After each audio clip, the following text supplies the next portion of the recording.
네, 저희가 인생 전체를 통틀어서요. 인생에게 필요한 필수적인 3요소가 있다 그러지 않습니까? 우리 잘 알죠? 의식주라고 하는 너무나도 중요한 3대 항목들이 있습니다. 우리의 인생과 가정을 지탱해 주는 중요한 항목인데요. 그래서 우리는 아침 일찍 일어나서 저녁 늦게까지 부지런히 몸을 움직이고요. 더위와 추위를 가리지 않고 일터와 삶의 자리를 정말 성실하게 살아갑니다. 의식주는요, 숭엄하고 존귀한 것이지요. 근데 오늘 예수님께서요, 이런 말씀을 하세요. 우리 요한복음 6장 27절 말씀 한번 볼 텐데요. 우리 노란색 글씨로 되어 있는 부분만 같이 한번 읽어보겠습니다. 썩을 양식을 위하여 일하지 말고 영생하도록 있는 양식을 위하여 하라. 아멘. 자, 우리가 얻어야 생각하는 이 양식을 가리켜서 예수님께서는 썩을 양식이라고 말을 합니다. 표면적으로 보면요, 예수님의 인생과는 정말 관념적이고 종교적인 것 같다라는 생각이 단번에 들지요. 우리에게요, 당장 느끼는 감정은 좀 반감이 드는 게 첫 번째 마음일 것 같습니다. 그런데요, 이 말씀에는 우리가 느끼는 감정보다 더 깊은 차원이 있습니다. 의식주가 참 중요하지만 그것보다 더 중요한 게 있다는 말이죠. 예수님께서 봤을 때요, 먹고 사는 것에 신경 쓰느라 수백 배는 중요한 진짜 중요한 것을 인생이 놓칠 때가 많다라는 겁니다. 그 중요한 게 뭐냐? 바로 영혼의 필요입니다. 영혼의 궁핍함을 놓치는 게 인생의 함정이 있다라는 거죠. 오늘 우리가 읽은 본문은요, 갈릴리에서 보리떡 5개와 물고기 2마리로 예수님께서 장정 5,000명을 먹이시고 난 이후에 이 예수님을 기적을 경험한 무리들이 예수님을 따라올 때 했던 이야기들입니다. 예수님 뒤를 쫓아서 가버나움까지 따라왔죠. 이 사람들 예수님 따라올 때 어떤 생각으로 따라왔을까요? 어떻게 하면 더 잘 먹고 잘 살 수 있을까? 이거 아니겠습니까?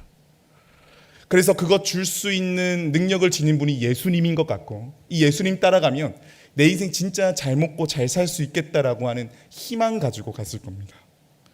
이들은요, 자신의 영혼이 어떠한지, 내 영혼이 벌거벗어졌는지 빈약한지 여기에는 관심이 없습니다. 예수님이 이걸 본 거지요. 이들이 지금 의식주의 노예가 되어서 자기 영혼의 곤고함은 살피지 못하고요, 오직 먹는 것에만 집중하고 있습니다.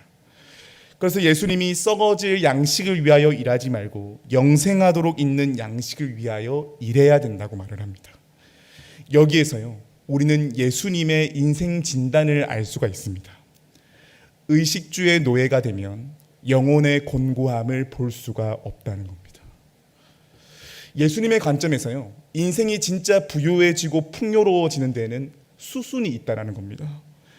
그것은 어디서부터 시작되느냐? 영혼의 부요함에서부터 시작된다는 거죠.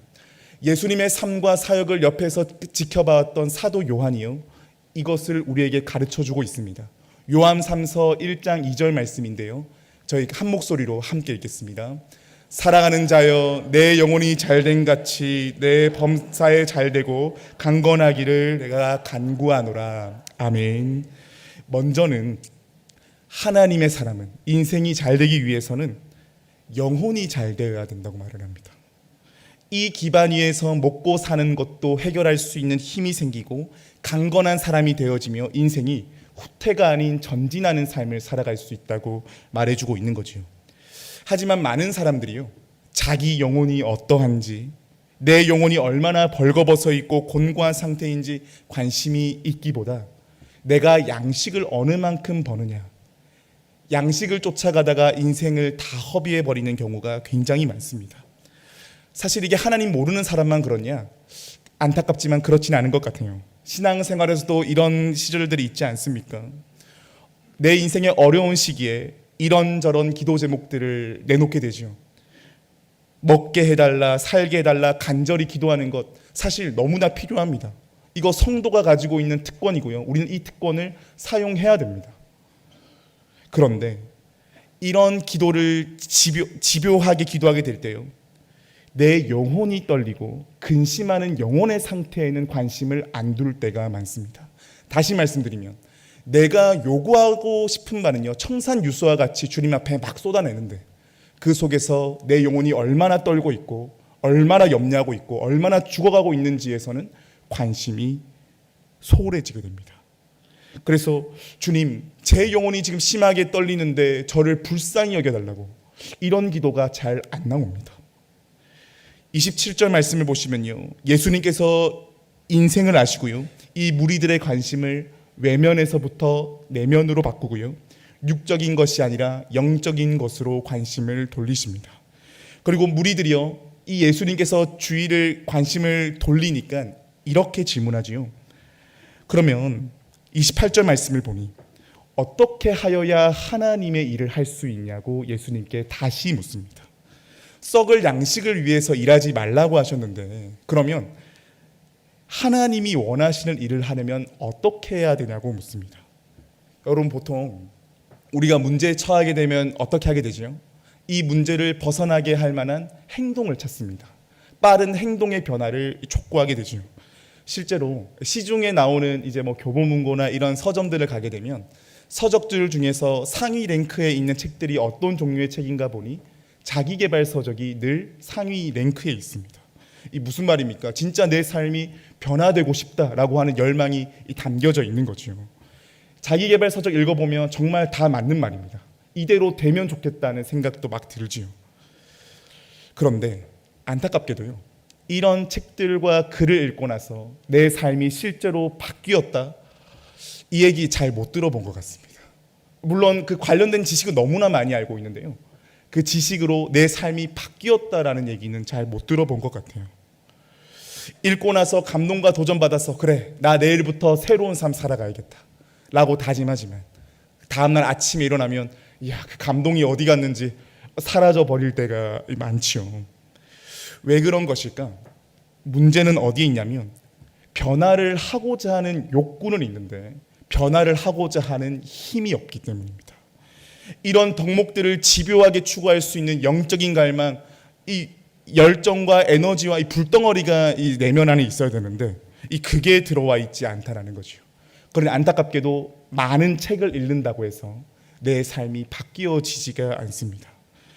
그래서 이런 책들을 읽고 노라면은 드는 생각이 있죠. 성공하기를 원하지만 그렇게 되지 않는 반대쪽에서의 끌어당기는 힘이 함께 있다는 것을 보게 됩니다. 여기에서 우리는 무엇을 경험하느냐? 영혼의 곤고함을 경험하게 됩니다. 사도 바울은요, 이런 인생의 현상을 놓고 뭐라 말하냐면 그 인생 죄의 힘에 장악되어 있다라고 말을 합니다. 그러니 마음이 변화가 되어서 이 죄의 힘이 성령의 능력에 의해서 고삐를 잡히지 않고서는요, 사람이 변화를 경험하기가 참 힘이 듭니다. 그러니 행위보다 무엇이 먼저 바뀌어야 되는 겁니까? 마음이 먼저 바뀌어야 된다는 거죠. 마찬가지입니다. 지금 제자들이 물어보는 방식, 내가 어떻게 해야 하나님의 일을 할 수 있느냐? 하나님이 요청하시는 일을 하기 위해서는 내가 무엇을 해야 되느냐? 안타깝지만 예수님 입장에서 봤을 때요, 가르쳐 주면 뭐합니까? 그것을 할 수 있는 내적인 힘이 이들에게 없는 겁니다. 자신의 영혼의 실상을 이들이 모르고 있고 예수님은 이 실상을 정확하게 알고 있는 거죠. 그런데 예수님 이들의 요구에요, 어떻게 말씀하시느냐?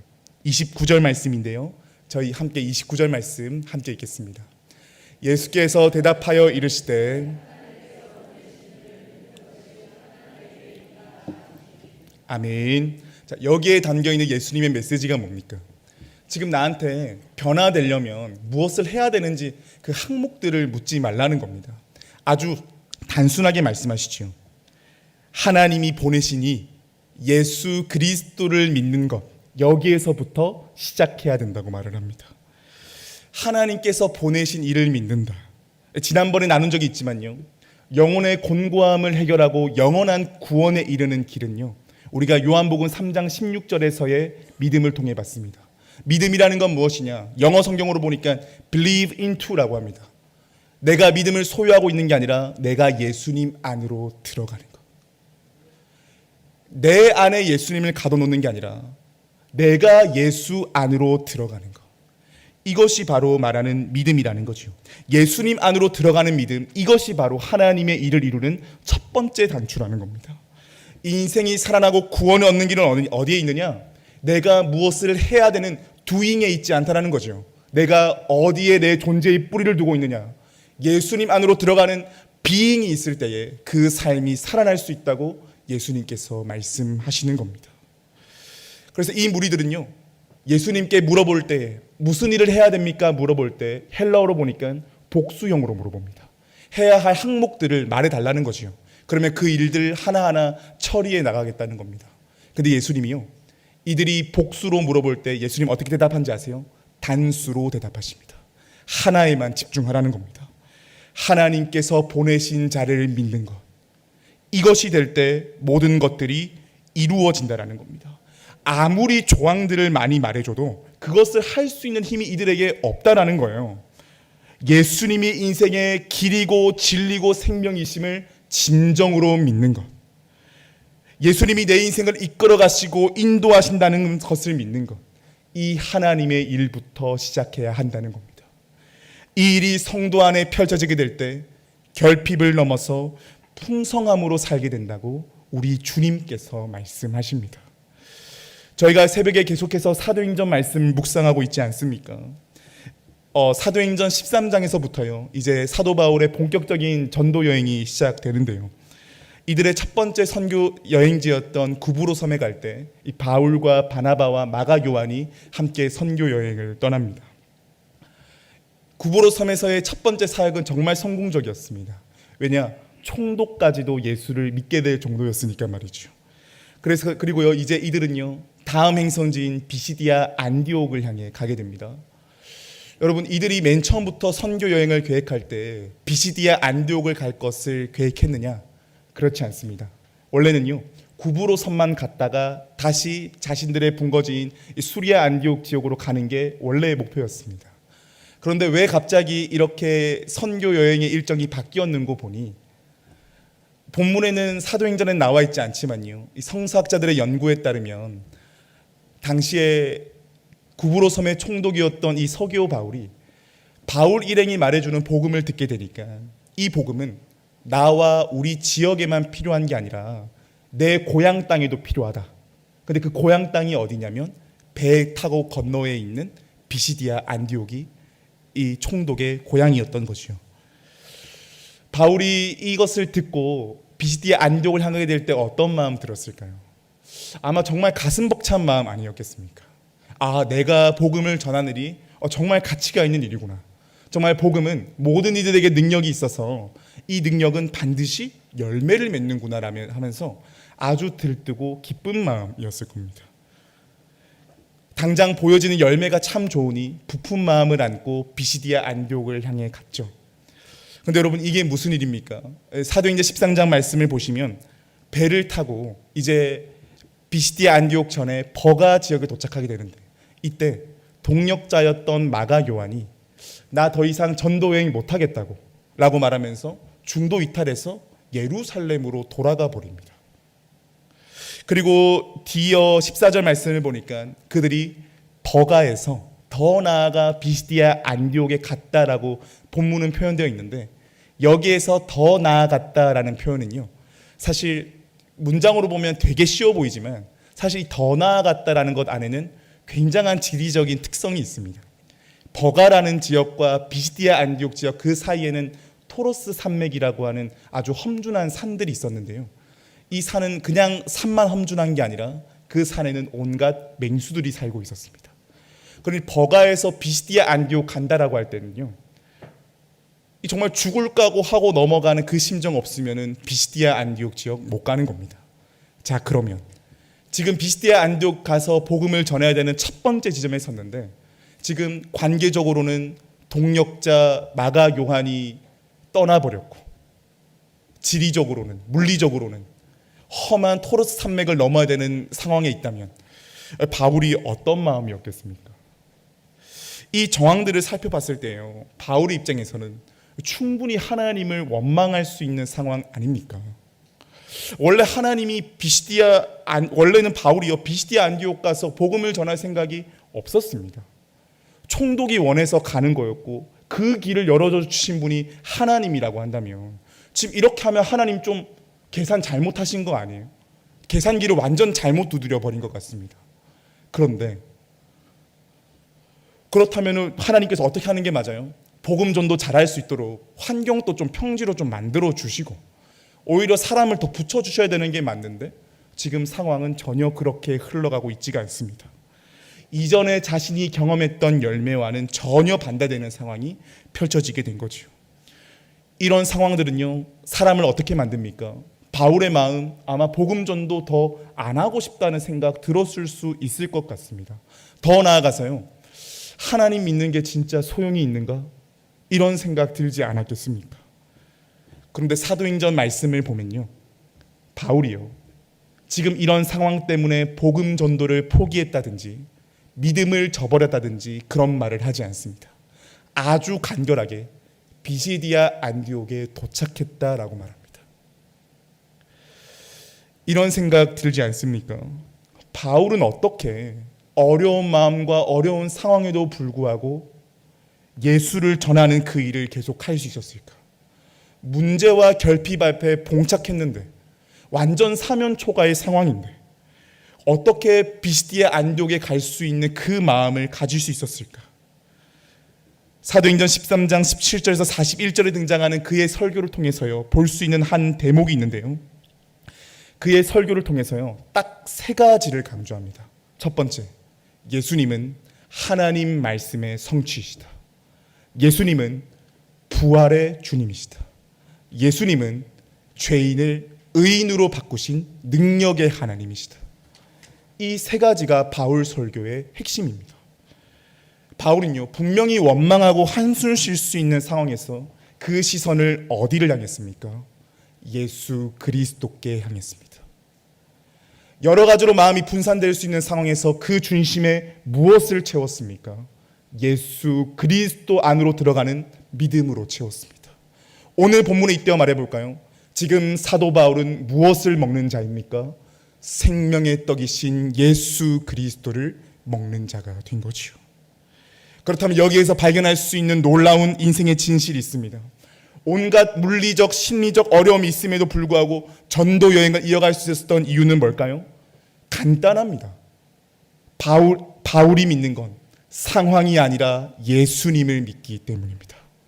그러니 바울은요, 지금 자신이 겪고 있는 크고 작은 어려움에 함몰되지가 않아요. 물론 지금 이 어려운 상황이 극복된 건 아닙니다. 어려운 마음이 완전 해소된 건 아니에요. 하지만 예수 그리스도가 구원의 주님이라는 사실은 내 상황에 의하여서 흔들리지 않는다. 예수님은 나에 의하여서 결정되는 게 아니라 하나님께서 약속하신 말씀의 성취시고 인생을 죄인에서 의인으로 바꾸신 능력의 하나님이라는 이 사실을 굳게 붙잡고 있기 때문이지요. 이렇게 예수를 믿게 되니까 세상의 역사가, 성경의 역사가, 내 인생의 역사가 다르게 보이는 겁니다.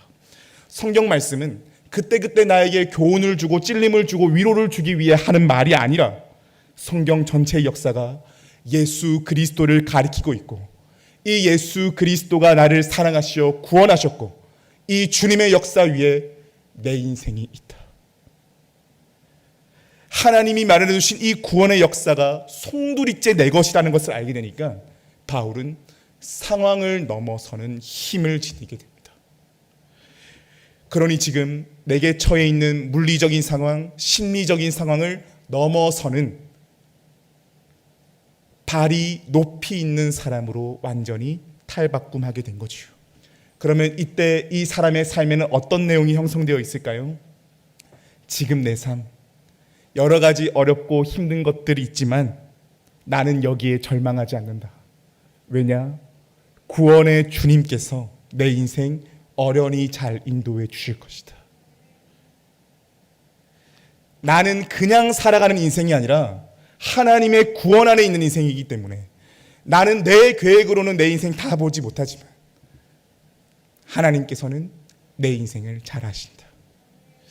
이 믿음이 바울의 인생의 뿔이 아니었겠습니까? 그러면 다시 오늘 본문으로 돌아와 볼까요? 예수 그리스도를 믿는 것, 이 하나님의 일을 놓치는 사람은요, 어떤 삶을 사는 것이냐? 이 무리들과 같은 삶을 사는 것입니다. 이 무리들은요, 어디에 관심이 있냐면 예수님이 주시는 것에만 관심이 있습니다. 예수님께서 지금 내 손바닥에 무엇 주셨지? 여기에만 초점을 두고 있습니다. 그러니 거기에 관심 많으니 가버나움까지 따라온 거지요. 그래서 손바닥에 주님이 주시는 것이 많으니까 주님 자체가 보이지 않는 겁니다. 그러니 자신 앞에 와 있는 예수님을요, 생명의 구세주로 모실 생각 없습니다. 메시아로도 인정할 수 없지요. 왜냐? 먹고 사는 것에 마음이 다 빼앗겨 버렸기 때문입니다. 그래서 이 사람들은요, 또 뭘 구하냐면 표적을 구합니다. 우리가 읽지 않았지만 30절 31절 말씀 보시면요, 우리 조상들은 광야에서 만나를 경험했는데 우리도 당신을 믿을 수 있도록 이런 좀 신비로운 현상을 우리한테 좀 보여달라고 이 표적을 또 요구합니다. 근데 사실 이 표적도 구할 필요 없지요. 왜냐하면 보리떡 5개와 물고기 2마리로 5,000명 먹인 그 기적을 이미 본 사람들입니다. 이들은요, 애초부터 예수를 통해 내 존재가 채워진다는 것을 믿는 데에 관심이 없습니다. 자신의 허기진 영혼보다 육체적인 욕구를 채우는 데에만 관심이 있는 거지요. 그러니 이 사람들은요, 예수님과의 관계를 끝까지 어떻게 할까요? 표적만 구하다가 끝납니다. 그 표적이 구해지는 만큼 관계가 유지될 수가 있는 거죠. 어느 날 그 표적이 보이지 않거나 내가 원하는 시간에 표적이 일어나지 않으면 주님과의 관계는 단번에 끊어버릴 수가 있습니다. 하나님의 일을 잃어버린 상태로 살아가게 되니 그 영혼은 늘 곤고할 수밖에 없습니다. 그런데 하나님의 일을 사모하는 사람은 어떠하냐? 물론요, 여러분, 무리들과 똑같이 표적을 구하는 데서부터 시작합니다. 그런데 표적을 구하는데요, 여기에서 달라집니다. 표적 속에서 무엇을 보느냐? 영혼을 채우는 양식을 발견합니다. 표적 속에서 뭘 보느냐? 더 많은 표적, 더 위대한 표적이 일어나면 좋겠다가 아니라 그 표적 속에 무엇을 발견하게 되냐면 하나님이 나를 사랑하시는구나, 이것을 보게 됩니다. 이게 무리와 제자의 차이입니다. 무리들은 표적만 구하다가 인생이 끝납니다. 그런데 제자는요, 표적 속에서 하나님의 사랑을 보게 되고요, 이 하나님의 사랑이 내 인생을 이끌어 간다는 걸 보게 됩니다. 우리가 이런 예배자들 될 수 있기를 축복합니다. 무리들과 같이 표적 구하다가 인생 끝나는 게 아니라 하나님이 나를 사랑하셔서 내 인생과 내 전체를 품어주시는구나. 그러니 이런 사람이 이제 어떻게 될까요? 조금씩요, 시선이 손바닥을 향해 있는 게 아니라 이것을 주신 예수님을 향해 시선을 돌이키게 됩니다. 그리고 이제 어떤 지경이 되는 겁니까?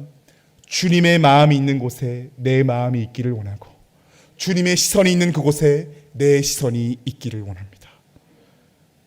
이 사람 어떤 사람입니까?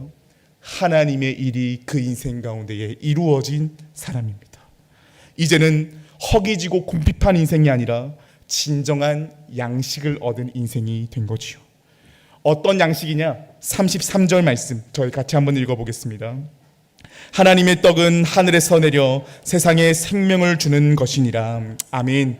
자, 원래 번역은요, 하나님의 뜻은 하늘에서 내려 세상에 주는 것이니라 되어 있는데 이 것이 사물을 가리키는 게 아니라 인칭 대명사입니다. 다시 말하면요, 하나님의 떡은 하늘에서 내려 세상에 생명을 주는 그분이니라. 이 하나님의 떡이 누구를 가리키는 겁니까? 예수 그리스도를 가리키고 있는 거지요. 그러면 이 예수 그리스도가 생명의 떡이 되면 어떤 삶이 펼쳐지느냐? 주님께서 하신 말씀입니다. 저희 35절 말씀 믿음을 실어서 함께 읽겠습니다. 예수께서 이르시되 나는 생명의 떡이니 내게 오는 자는 결코 줄이지 아니할 터이요 나를 믿는 자는 영원히 목마르지 아니하니라. 아멘. 예수님 안으로 우리의 인생이 들어가게 되면, 예수님 안으로 들어가는 믿음의 삶이 형성되면, 하나님의 일이 우리 가운데 이루어지게 되면 모든 배고픔과 목마름이 해결된다는 겁니다. 왜입니까? 예수님이 그런 존재로 우리의 인생 가운데에 오셨다라는 거예요. 이게 내 인생 가운데에 자리 잡히게 되면 신앙생활이 달라집니다. 이전에는요, 예수님이 나한테 뭘 주시지? 나한테 또 뭘 주실 수 있을까? 여기에만 초점을 맞추며 신앙생활합니다. 그러다 보니까요, 신앙생활을요 하면 할수록 계속 목마르고 아쉬운 마음만 들어요. 이런 사람의 삶에는요 영혼의 만족감이 없습니다. 채움 받고 나면요 감사는 짧고요 다른 갈망이 내 안에 일어납니다. 어떤 갈망일까요? 육적인 갈망이 일어나게 됩니다. 안 채워지면요, 그것 채우는 데에 에너지 다 쓰게 되고요, 그것 때문에 그 사람의 마음에는 영혼의 만족감이 없습니다. 하지만 예수님이 내 생명의 떡으로 자리 잡히게 되는 순간 다른 넉넉함을 지니게 되고요, 전혀 다른 차원의 호연지기를 지니게 됩니다. 마치 사도행전 13장에 등장한 사도 바울처럼 말이죠. 하나님이 나를 사랑하시고 나를 구원하셨고 나를 인도하신다라고 하는 세상은 알 수 없는 하나님이 주시는 신비 속에 휩싸여지게 되면서 이 땅을 용기와 희망과 자신감으로 살아갈 수 있게 됩니다. 말씀을 마무리하겠습니다. 어떤 사람은 이렇게 얘기하더라고요. 밥이 하늘이다 라고 말이죠. 맞는 말입니다. 밥 참 중요합니다. 맞죠? 굉장히 숭엄하고 중요한 가치입니다. 그런데 만약에 우리의 인생 전체가요, 우리의 가정 전체가 밥이 하늘이다에만 꽂혀 있다, 이때는 이야기가 달라집니다. 밥이 하늘이다에만 꽂혀 있게 되면요, 우리는 우리의 인생을요 그냥 먹고 살다 죽는 인생으로 끝나버리는 겁니다. 마치 오늘 담임 목사님 말씀 통해 들었던 것처럼 이스라엘 백성들이 출애굽을 하게 되었을 때의 광야에서 정탐권 둘과 달리 우리는 저들 앞에 메뚜기와 같다라는 시선 속에 살게 될 때 광야에서 먹다 죽는 인생으로 끝난 것처럼 말이죠. 근데 우리가요, 오늘 말씀에 잇대어서 이 밥이 하늘이다라는 문장을 접하게 되면 새로운 문장으로 만들 수 있습니다. 밥이 하늘인 것을 넘어서서요, 하늘이 밥이라는 것을 새롭게 알게 됩니다. 생명의 떡이 되시는 우리 예수님이 인생의 밥이 되시고 생명의 양식이 되십니다. 이 사실이 우리 안에 아주 오롯하게 세워지게 되면 이제는 우리가 무엇을 먹을까 마실까에 전전긍긍하며 살아가는 것이 아니라 주님 안에 굳게 서 있는 그것 때문에 우리의 인생은 쭉쭉 뻗어나가게 될 줄 믿습니다. 물론 우리가 처한 현실 참 쉽지가 않습니다. 이번 한 주 여러 뉴스들을 보는데 통계들이 계속 눈에 들어오더라고요. 물가는 계속 오르고 있다라고 하는 통계들, 가계부채는 계속 증가하고 있다라는 것들, 경제 성장률은 계속 낮아지고 있다라고 하는 통계들, 물질적인 것뿐만 아니라 자살률도 계속 올라가고 있고 사회적 고립도도 계속 상승하고 있다라고 합니다. 물리적으로나 내면적으로나 정말 사면 초과의 상황인 이 나라와 우리의 형국이지 않나 싶지만, 그렇기에 이런 현실 속에 믿음을 지니며 살아가는 우리 성도님들 보면 정말 존경스럽고 그 삶에 정말 고생이 많으시다라는 생각이 듭니다. 그리고 이 믿음의 걸음 하나님께서 헛되이 보지 않으시고 때를 따라 더 선한 것들로 열매 맺어 주실 줄 믿습니다. 근데 우리를 도우신 하나님께서는요, 오늘 말씀을 통해 우리에게 새로운 믿음의 자리로 초대하고 있으십니다. 우리 하나님께서는 우리가 어떤 인생 살기를 원하느냐? 영적인 힘으로 충만한 인생 살기를 원한다. 그렇기에 우리의 첫 번째인 영혼이 잘 되는 자리로 초대하고 있으십니다. 간절히 바라기는요, 우리의 삶과 기도 속에 영혼의 필요를 놓치지 않기를 소망합니다. 주님을 믿는 하나님의 일에 우선순위를 둘 수 있는 우리가 되기를 축복합니다. 그래서 날마다 생명의 떡 대신 예수님으로 인한 배부름이 있는 인생이 될 수 있기를 소망하고요. 그리고 이 생명의 양식 먹을 때마다 우리 기억합시다. 하나님이 내 인생 정말 사랑하시는구나. 하나님의 말씀의 역사가 나의 역사이구나. 나는 이제 흔들리는 삶에 내 인생 두는 게 아니라 영원한 반석 대신 하나님의 뜰 안에서 살아가는구나. 이 생명과 진리가 우리 안에 가득 채워질 수 있기를 축복합니다. 그래서 온갖 연약함과 한계가 많은 이 투성이인 이 사회 가운데에, 우리의 일상사 가운데에 영원하신 하나님께서 생명의 떡으로 나를 먹이시고 우리 가정을 먹이시고 우리 교회를 먹이신다는 것을 기억하며 주님이 주시는 충만함으로 살아갈 수 있는 우리 사랑하는 모든 보광중앙교회 성도님들 될 수 있기를 주님의 이름으로 축복합니다. 우리